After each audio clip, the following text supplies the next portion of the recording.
So I came here all the way from San Francisco just last night. It's 5 in the morning there now, and I haven't slept yet. So if I'm speaking slowly, that's not because you asked me to speak slowly. That's just because I'm really tired. Actually, somebody asked me if I was nervous before my presentation, and I said I'm way too tired to be nervous at this point.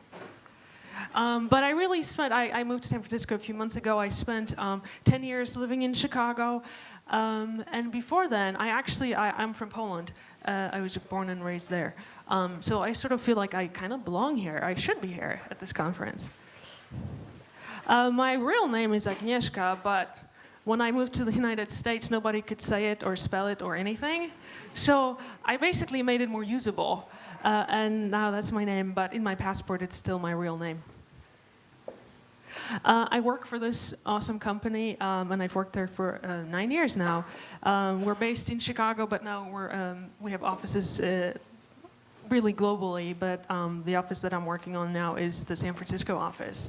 And our slogan is, "We believe experiences matter." And I think that's a really nice one. Our team, we do a lot of very cool projects.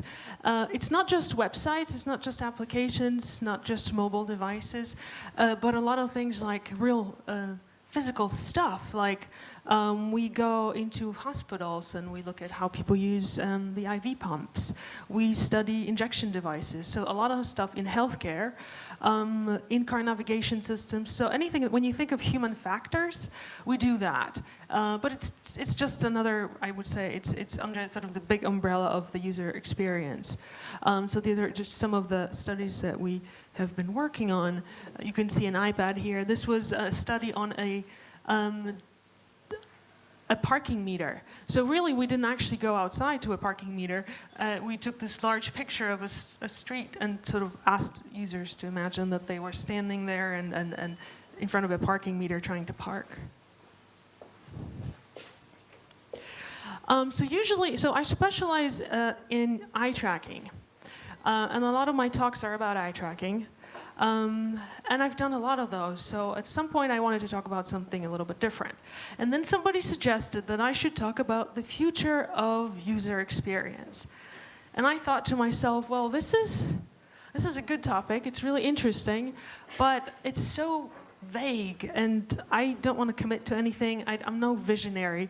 I'm a researcher. I like methods and I like evidence. So this is a little bit too broad for me to talk about the future of user experience. So I don't have some crystal ball, and instead of doing this, I want to do this. I want to talk about the emerging methods, emerging research methods that we see out there. And the trend, I see the trend, especially in the United States, but also it's a lot of this is happening in Europe as well. Now, what's wrong with the old school research methods, with the traditional methods? And because if something else is emerging, what's wrong with what we have right now? And by traditional user experience methods, I mean things like observing what people do and listening to what people say. These are basically our methods that we use to test products. And I don't think these methods are going anywhere. I think that user testing is really the foundation of UX research. And if we want to find out what's wrong with the product and improve it, there's really nothing better than the traditional methods. So all we can do is basically improve them. The thing is that the user experience field, as you already know, is maturing. And what this means is that there are a lot of products out there, a lot of options.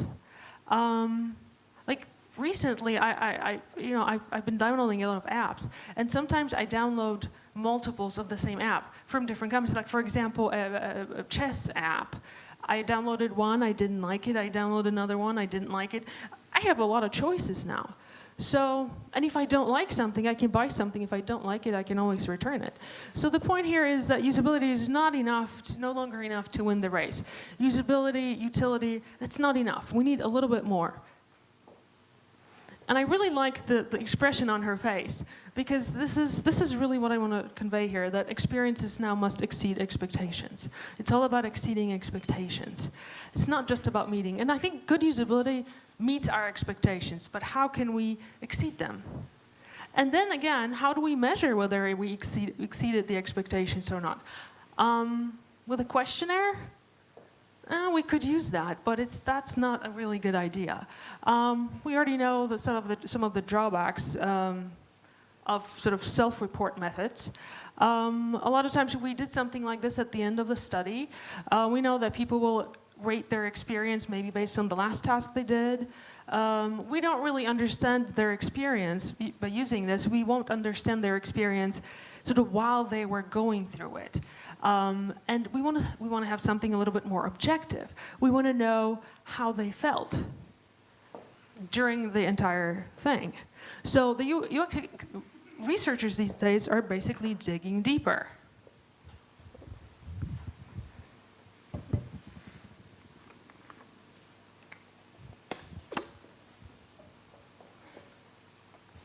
And we're starting to use a lot of sophisticated instruments to go a little bit beyond what we can see and what we can hear users say. We want to understand people's biological reactions to our designs.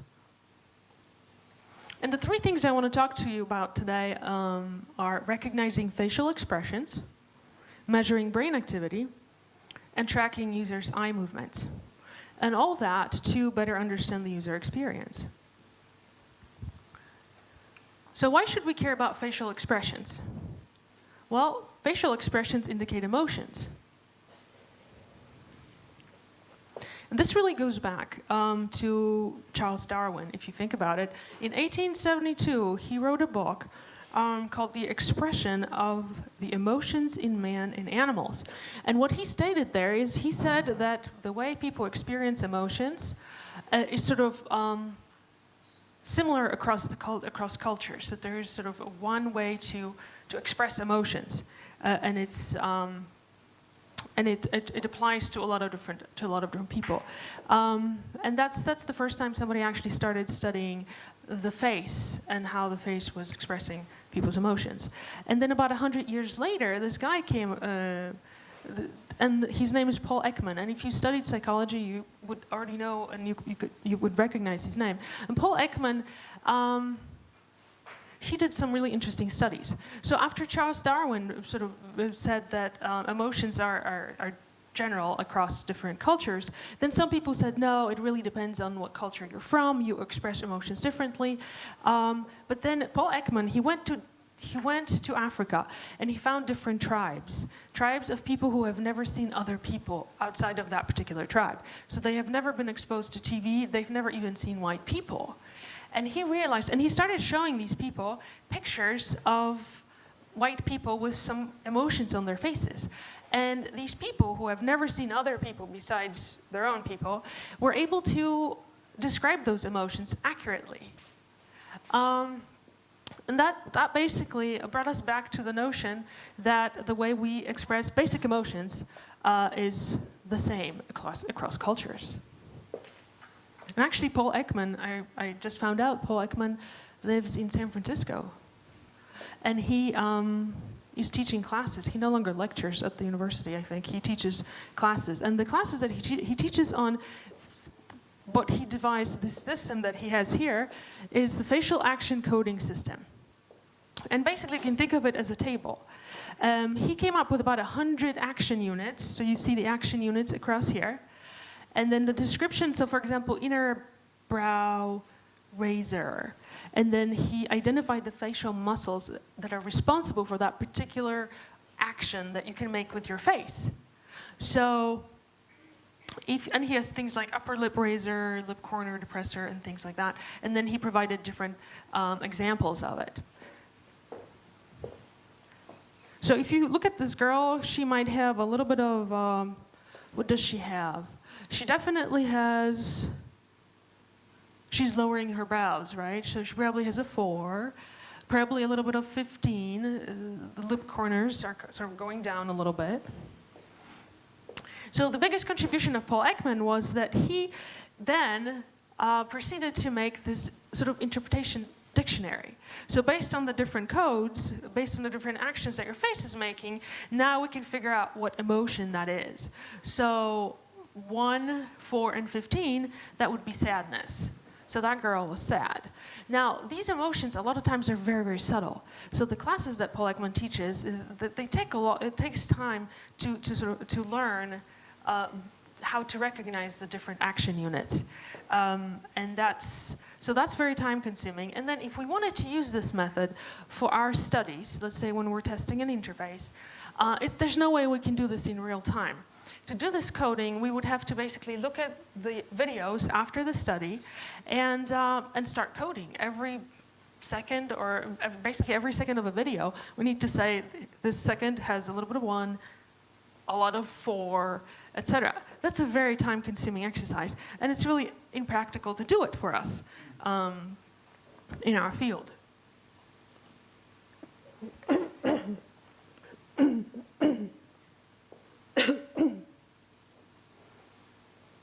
So we need something a little bit more automatic.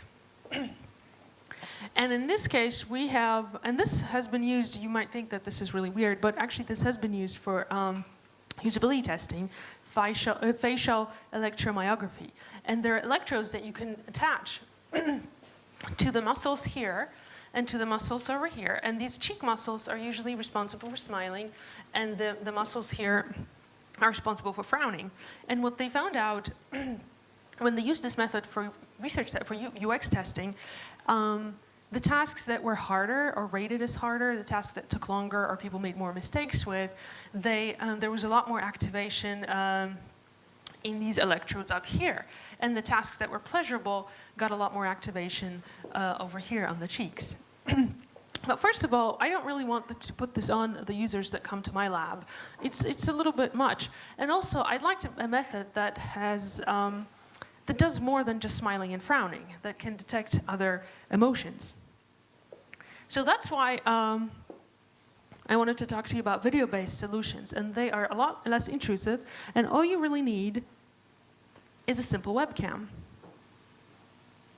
Has anybody ever tried anything like this? You have? Okay. Anybody else? Facial expression recognition? Okay. So a couple of people have.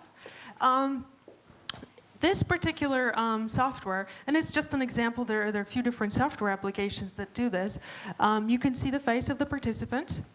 Then this was a commercial with a dog that the participant was shown.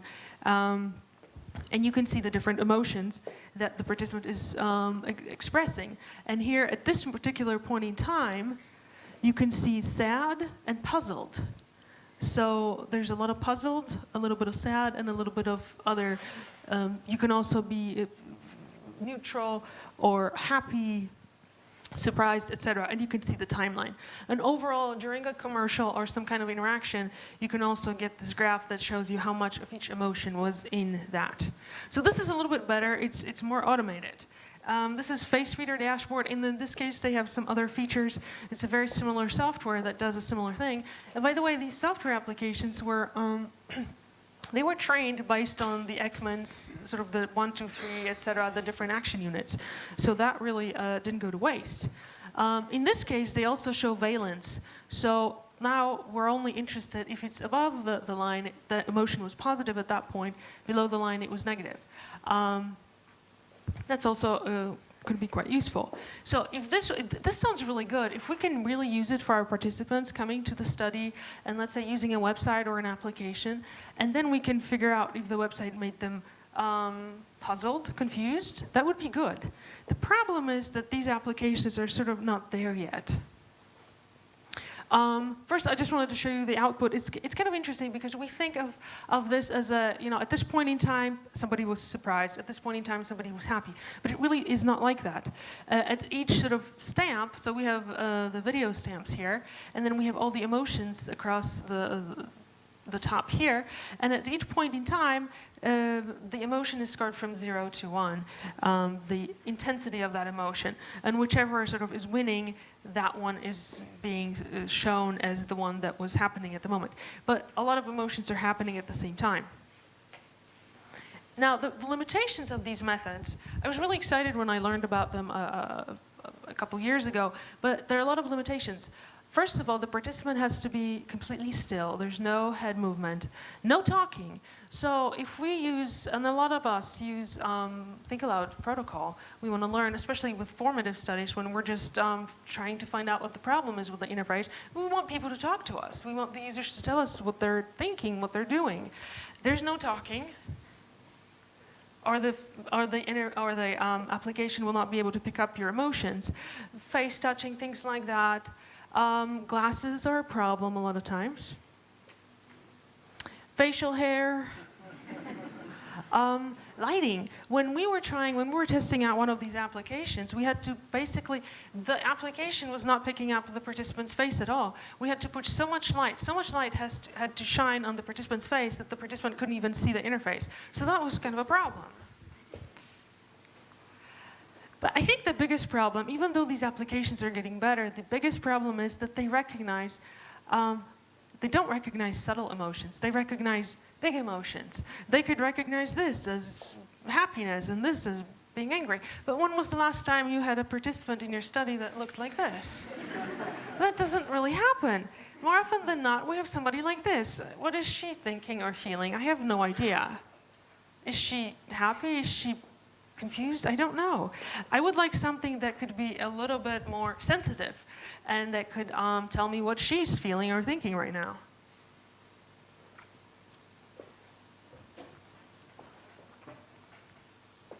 And that brings me to measuring brain activity. So, I know.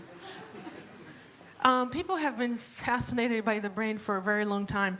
And actually recently, I went to, right before Halloween, there was a zombie night at the California Academy of Sciences. And I would never go to something like that, but it said you could touch a human brain, a real human brain. So I was totally going. And the lines were huge. I mean, there were a lot of different activities, but the line for the brain was the longest. And right before me, they said, okay, this is the end of the line. We can't stay any longer. The researchers can't stay any longer. And it was like right in front of me. So I had to wait around and sort of sneak around, and I still got to touch the brain because it would have been, such a shame. So I went with a friend. So that's me actually smelling the brain. I had to do it. This is my friend. You can see how excited people were. Now, this guy, you can see the I can explain this. This is the weirdest picture, but I can explain this. This was actually a zombie night, so a lot of people were dressed up. So he basically had some blood splashed on him. That was his, but it just, the way it got captured in this picture, it's priceless. Okay, so we've always been fascinated by the brain, and me too. We already know that brain parts map to cognitive functions. We've done a lot of research, sort of on the academic side, and we know that certain brain areas map to emotions, eye movements, vision. So we already know that. Now, what we want to know is which areas of the brain get activated when people experience our design. And we're hoping that the good areas get activated, the ones that reflect excitement, engagement, all the good things. One of the methods that can be used to measure brain activity is functional MRI, magnetic resonance imaging. Without the F, without the functional part, it's just basically something that takes a picture of the structure of your brain. But the cool part about it is the functional. The functional makes it interesting to us because now we can see how we respond to something. And it measures blood oxygenation. So if an area of your brain requires more blood, that means it's working, and that's how we know. Think of an fMRI machine as a giant donut magnet. It's very loud. Has anybody ever been in one? Raise your hand. Okay, a lot of you have. Okay, it's really loud. I have been in one, not for medical purposes, but for research purposes. You can't really move. This is the control room. They look at your brain. The challenge with looking at brain activity is that the brain is always on. It basically lights up like a Christmas tree. Even if they tell you to lie down still, don't move, and don't think about anything, your brain is still gonna look like a Christmas tree because there's always something going on. So the way we can learn anything from brain activity is this: we subtract.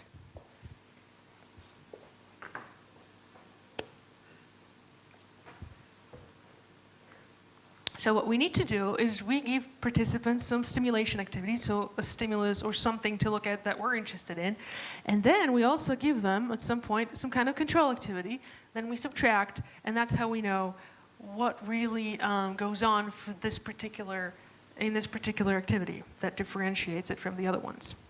So let me give you an example. This will be a little bit easier. So let's say that I would like to know where emotions live in your brain. Can I just show you pictures of sad children? No. I need to do more than that. So this was an actual experiment done a while ago, because you can see the pictures are a little bit dated. They showed people aversive faces because they wanted to know where negative emotions, which parts of the brain respond to negative emotions. They showed people a lot of aversive faces, but also a neutral face. And basically by subtracting the activity from the neutral face, so we had to subtract, yeah, I think you get that. So this subtraction basically helped us understand that the emotions live in the amygdala and orbitofrontal cortex. But without the subtraction, there's a lot of activity in the brain, where the parts of the brain that are responsible for vision, for facial recognition. There's a lot going on there besides just the emotion. And even in the most basic neuroscience books, you can find things like this. Which brain areas are associated with which emotions? So this is key. Now, the famous fMRI Coke versus Pepsi study. When people think about Coke versus Pepsi studies, we think of different studies. But in this case, this actual study was published, and it was one of the very few neuromarketing studies that got published. A lot of them are sort of fluff and not very scientific, but this one was scientific enough to be published. What they did is they put participants in this fMRI machine, but also they had this little device that could let them taste Coke or Pepsi. And this is what they tasted. One group of participants tasted Coke, and the other group got Pepsi. Now the interesting thing is what they showed them before. So the participants sometimes they saw a can of Coke, so they knew what it was, what brand it was, and sometimes they just saw light. So this is the sort of the neutral condition. And the same thing the participants with Pepsi. So they wanted to know what was going on when we brand cued a particular flavor. And you know that people have very strong opinions. I don't know if it's the same thing here, but in the States, people are either Coke drinkers or Pepsi drinkers, and they have very strong opinions about it. And chemically speaking, they're very, very similar. So there's something else going on. So how did the brain react to this particular experiment? And again, we subtracted the activity from the light-cued brain activity from the brand-cued activity, and we saw that there was a difference. And that means that Coke, the brand Coke, the recognition lives somewhere in the hippocampus and dorsolateral prefrontal cortex. That means that there is a difference, that when you're tasting Coke and you don't know that it's Coke versus when you're tasting Coke and you know that it's Coke. There's something more happening. For Pepsi, they found nothing. So it zeroed itself out. There was still activation, but after subtraction, it was nothing. So what does it mean? It means that when we're tasting Pepsi, our response to Pepsi is based on taste. But when the participants were tasting Coke, their response was based on not just taste, but also the brand. Who uses fMRI for their studies? Intel, Procter & Gamble, McDonald's, MTV. So there's some large companies using this. What are some of the limitations? It's slow. Now, what do I mean by slow? We don't know exactly, so it reacts slowly. So if something happens, my brain will react to it. The oxygenation takes a little bit of time to happen, so we're talking seconds rather than milliseconds, for example. Participants can't move, and this is an interesting study that was done. Kids, they wanted to put kids in an fMRI for some reason, I can't remember why, and half of the kids got trained on how to be in an fMRI with a doll, and the other half they were not trained at all. And for kids, it's kind of scary. You get claustrophobic. It's loud, right? So the kids that got trained with the doll, they had to basically pretend that the doll was them, and they put the doll in the machine, and that's how they got trained. So those participants, those kids, did a lot better in an fMRI machine and got good results, good images, than kids that have never been trained. So it is challenging with certain populations to put them in an fMRI. Very high cost. Depending on a lot of factors, it's up to $5, even sometimes $10 million. Very costly. It also costs quite a bit to equip the room that can accommodate this huge magnet. It's very heavy too. These are pictures that I found online. An organization was giving their fMRI to another organization, basically. So they had to take out the ceiling and then use a crane. I mean, this thing is not very portable. So we really need something that would be a little bit practical for our purposes. If we wanted to do user testing and see how the brain works, the fMRI, not such a good idea. And that's why EEG sort of comes into play. EEG has been around for a lot longer. Since 1920s, fMRI was invented in 1977. So this is a lot older technology. In this case, you can see 64 electrodes on the participant's head, and this thing is gel that you have to, first you scrub the scalp. If you're a researcher, it's a little gross. You scrub the scalp of the participant. Has anybody ever done this? Okay. You scrub the scalp to ensure better conductivity, and then you put this gel onto people's head, and then you push in the electrodes. So that's how it works. Some people say that it's not so good because it only shows activation. So this guy's activation could be similar to this guy's, but we don't know the valence. We don't know if it's good or bad. But really, recent studies showed, and recently I read these papers quite recently, that understanding valence is actually possible. There's more activation in the left frontal lobe with positive emotion, and more activation on the right with negative emotion. So we can actually now distinguish whether the activation was positive or not, which is good. It's definitely cheaper and more portable than fMRI, and has better temporal resolution because it reacts, and we're talking about milliseconds here. It's very, very fast. So we know exactly when something occurred and when the activation occurred. So the conductive gel, but no, what this means is really participants to a study like this can't have any hair products in their hair. Some people don't like to walk out the door without a hair product in their hair. So it's kind of problematic with sometimes with women. But also you end up with, after something like this, your hair is really greasy, you're gross.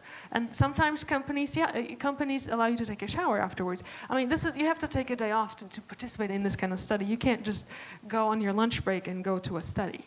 So it's a little bit difficult to recruit participants, and you have to compensate them more for this kind of procedure. And it obviously takes time to do all this. So that's why the emotive headset, and there are a lot of things that are coming up right now on the market. They're called the dry solutions to EEG. So this is one of the dry solutions. All it has, there's no gel. You basically have to put a little bit of solution on the little pads, and it's really it's not that complicated, I would say. The problem, so that's the solution to the gel problem. Another problem with EEG is poor spatial resolution. fMRI could tell you exactly where that activity occurred. EEG is all about the surface of the brain. It's not really, you don't know exactly where inside of the brain something occurred. So this is a problem. And right now, this is something that Chris was talking about this morning. It sort of relates to that. Bridging the gap. So over there, these are their neuromarketing people, where they do a lot of fluffy studies, things that have no basis in real science. And on this side, these are the cognitive neuroscientists. And there's really not much in between. So it feels like somebody still has to make this a little bit better for us practitioners, somebody has to try and bridge this gap between real hardcore research, what real researchers know, and what people who are just trying to use EEG can do. And that headset, the emotive headset, is actually really cheap. I have it in my bag. It's really cheap, but it was developed for gaming. It was developed for people to control games with their thoughts. It's kind of a joke, but a lot of researchers use it because it's easy to use, and they promise a lot of things to their clients or business stakeholders, and that thing doesn't deliver what they promise that it delivers. So somebody really needs to step in and insert a little bit of science to this neuromarketing field so we can use it for our user experience purposes. And this is kind of the bridging the gap. This is what I do. This is really what I do for a living. And that brings me to eye tracking. In the book that I'm working on, and the book will be published by Rosenfeld Media, and I'm sure you've seen, if you do UX, you must have seen some of their books. Here's my little book. So in this book, I'm trying to bridge the gap for eye tracking researchers between what the practitioners want to do and what real scientists know already about eye tracking and eye movements. So way back when, so here's really the problem. Way back when, eye tracking was used, this was taken about 10 years ago when I was at the Chinese Academy of Sciences. And at the time, eye trackers were only used, they were not that easy to use. The data was not very easy to analyze. Only people who really knew about eye tracking could use eye tracking. So that was a sort of a gatekeeping thing that nobody who could just, nobody with no experience and no knowledge could use it. But now, this is the case now. A lot of eye trackers became very, very easy to use, misleadingly easy. So there's a lot of misuse. Even a child, this basically, I put this together to show you that even a child could do eye tracking, could really put together a heat map. It's very easy to do that. So that's why somebody has to insert a little bit of science into what we can do now. But why do the eyes move and why should we care about it? It's really about the phobia. So at the back of your eye, there's this small little place in your retina that makes the images sharper. So whatever you're looking at directly is sharp. Everything else outside is blurry. That's why we care about where people look. Because looking or foveating something means something is sharper. It means that's where people are paying attention. And that's what's important to them. That's what they're thinking about. And based on this is called the eye-mind hypothesis. And based on this hypothesis, we conduct our eye tracking studies. These are some of the examples of eye trackers. This is a remote eye tracker. And remote really means it's away from somebody's face, so it's integrated into a computer monitor. This is another eye tracker. This is not integrated into computer monitor. It's a freestanding eye tracker that can be used for mobile devices. Glasses. The trend these days is to make eye trackers sexy and kind of looking like glasses and nothing like what you saw before. These are different brand glasses. This was one of the studies that we that we got done very recently, a few weeks ago. We went to stores, different grocery stores, and we wanted to find out how signage affects how people shop. And really, nobody pays attention. I mean, sometimes we would get some comments. Participants would get comments from other customers saying, "Hey, cool glasses," but nobody really knows what it is. So that's the trend now. Other eye trackers can be built onto a dashboard, and they're specifically for driving. How does the eye tracker know what we're looking at? It's really all about this difference between the little reflection that you can see and the center of the pupil.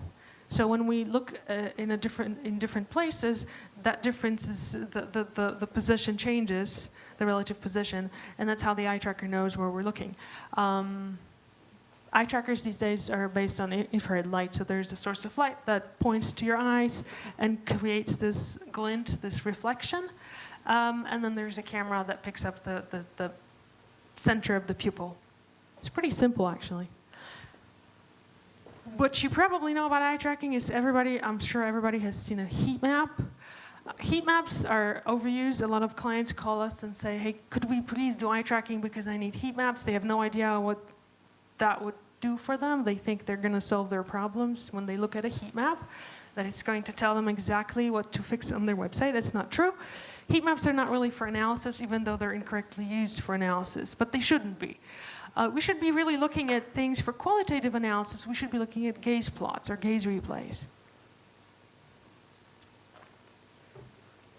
So the circles indicate fixations, and the lines are saccades. Our eyes basically move. There are a few different types of eye movements, but the type that we're mostly interested in is saccadic eye movement. Our eyes jump from place to place, and they stop for let's say 200, 300 milliseconds, and that's when we're processing information from that particular spot, and then they jump to another spot. During that jump, it's a very quick jump, and we're practically blind, but our brain fills in the information, so we never feel like we're actually blind at any point in time. So imagine a task. The task was to purchase on one of the websites, paint websites, to purchase a paint sample. And a sample, so let's say, imagine that you're painting your room, but you have to figure out what color you want. So you don't want to buy a gallon of paint, you want to buy a little jar of paint. So that's the task.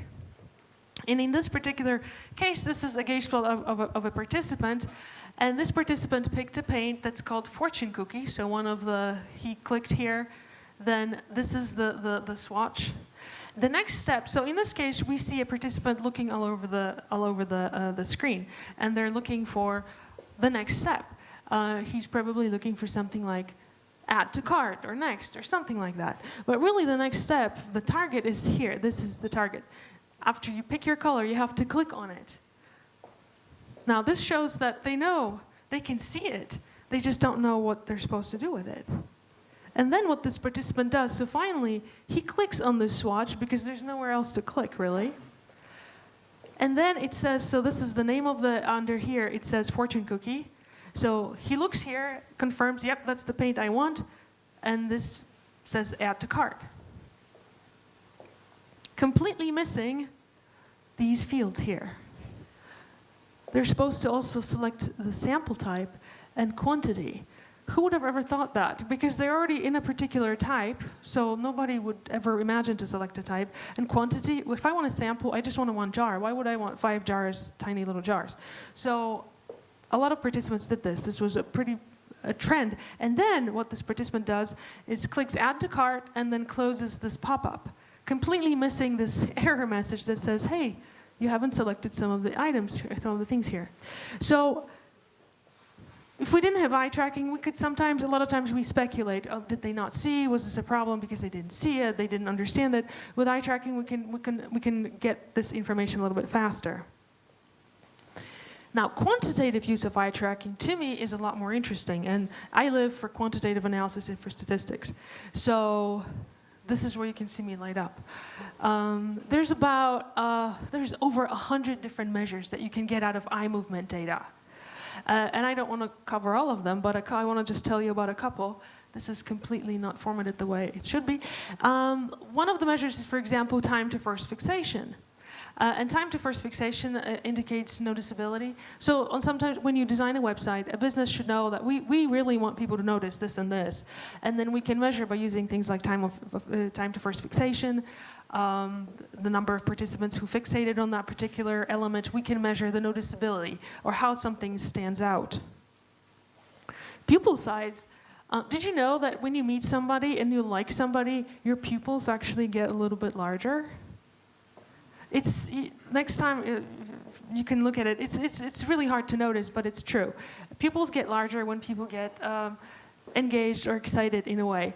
The problem is that it's not clear why. So sometimes people get larger because the excitement is in a negative way. If you have a cat, you can see their pupils get really large because it's emotional arousal right before they pounce. When I vacuum my house, my cat's eyes are huge. because he's scared. So there are a lot of reasons why pupils get larger. But it's all about emotional arousal or also mental workload. Another measure that we could use that it's interesting is average fixation duration. So that would be, if these are fixations, we would take the average duration. So let's say this is, and the size of the circle corresponds to the length of the fixation. Larger fixations indicate that you have a little bit more trouble. You have more trouble processing a particular piece of information. So let's say if there's a text with difficult words in it, your fixations on those difficult words will be longer than fixations on easy words. A lot of times we use fixation duration. It's a good measure when you're studying instructions, a lot of text, or pharmaceutical packaging, things that should be easy to understand, things that there's some information processing that takes place. Some of the limitations of eye tracking, these are some minor limitations, but mascara or heavy makeup can a lot of times be confused with the pupil. So we ask our participants to not wear makeup. And I know some labs, they also have makeup removers. So if somebody comes with makeup on, they remove the makeup from that person. We're not that strict. We don't want our participants to feel violated in that way. But sometimes this is a problem. Droopy eyelids, so if you're studying an older population, older people come into the lab, sometimes droopy eyelids cover the pupils, even a little bit, and that changes the geometry, that changes everything, and impacts accuracy. So while you can tell people not to wear makeup to a study, it's really harder with the droopy eyelids. Even with the screening procedure, when you're asking participants to come to the lab, you can't really ask somebody, I mean, you can ask somebody, do you have any problems with your eyes? Do you have a lazy eye? You can screen for that. You can't ask people if they have droopy eyelids. What does that even mean? Like, you can't do that. So sometimes we have, when we're testing older populations, we recruit a lot more people than we really need. Glasses show extra reflections or shadows caused by the frames. And a lot of times people say, researchers say, well, contacts are better than glasses. They track better. It's really not true. A lot of contacts have air bubbles underneath them. They're not properly fitted, and they can be just as problematic. And all of that affects accuracy of tracking.